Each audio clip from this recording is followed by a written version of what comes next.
நயன்தாராவுடைய திருமண ஆவண படம் ரீசெண்டா நெட்ஃபிளிக்ஸ்ல வெளியானுச்சு. இந்த படத்துடைய ட்ரெய்லர்ல நானும் ரவுடிதான் படத்துடைய 3 வினாடிகள் பிடிஎஸ் வீடியோ பதிவிடம் பெற்றிருந்துச்சு. இதை தொடர்ந்து அந்த படத்துடைய தயாரிப்பாளரும் நடிகருமான தனுஷ் அந்த காட்சியை உடனடியா நீக்கலனா 10 கோடி அபராதம் கொடுக்கணும்னு நோட்டீஸ் விடுத்திருக்காரு. இதை தொடர்ந்து நயன்தாரா அறிக்கை ஒண்ணு வெளியிட்டிருந்தாங்க. அதுல தன்னுடைய ஆவண படத்துல நானும் ரவுடிதான் படத்துடைய காட்சிகளை பயன்படுத்த தனுஷ் அனுமதி தரலன்னு சொல்லி அந்த படத்துடைய தயாரிப்பாளரான தனுஷை கடுமையா விமர்சிச்சு அதுல சொல்லியிருந்தாங்க.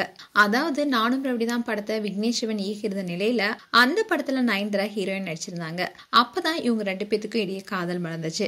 அதனால அந்த படத்துடைய காட்சிகளை பயன்படுத்த தயாரிப்பாளர் என்ற முறையில தனுஷ் கிட்ட அனுமதி கோரியிருந்ததாகவும், ஆனா 2 வருஷங்களா காத்திருந்தும் அவர் அனுமதி தரலன்னு நயன்தாரா அந்த அறிக்கையில சொல்லியிருந்தாங்க. இந்த சம்பவம் நடந்து சில நாட்கள் மட்டுமே ஆன நிலையில தயாரிப்பாளர் ஆகாஷ் பாஸ்கரனுடைய திருமணத்துல கலந்துக்கிட்டாங்க. இது தொடர்பான போட்டோஸும் வீடியோஸும் வெளியானுச்சு. இதை பார்த்த நெட்டிசன்ஸ் எல்லாம் நயன்தாராவையும் தனுஷையும் உட்கார்ந்து இருக்கிற தோரணையை பார்த்து நிஜமான படையப்பா சீன் பார்த்தது மாதிரியே இருக்குன்னு ட்ரோல் பண்ணிட்டு வந்தாங்க. அது மட்டும் இல்லாம இவ்வளோ சர்ச்சைக்கு அப்புறம் தயாரிப்பாளர் ஆகாஷோடைய திருமண ரிசப்ஷனுக்கு சிம்புவும் கலந்துக்கிட்டாரு. அப்ப தனுஷை பார்த்து சிம்பு கட்டிப்பிடிச்சு ஏதோ கேட்க தனுஷும் சிரிச்சுக்கிட்டே பதில் சொன்னாரு. அந்த போட்டோவும் வைரலானுச்சு. இந்நிலையில நயன்தாராவுடைய மகன் உயிரன் உலகு 2 பேரும் அவங்க அம்மாவுடைய பாட்டான தங்கமே உன்னதான் பாட்டை பார்த்து கியூட்டா பசங்களும் பாடிட்டே இருக்காங்க. அந்த வீடியோவை விக்னேஷ் சிவன் இன்ஸ்டாகிராம்ல ஷேர் பண்ணிருக்காரு. இப்போ இந்த வீடியோ வைரல் ஆயிட்டு வருது.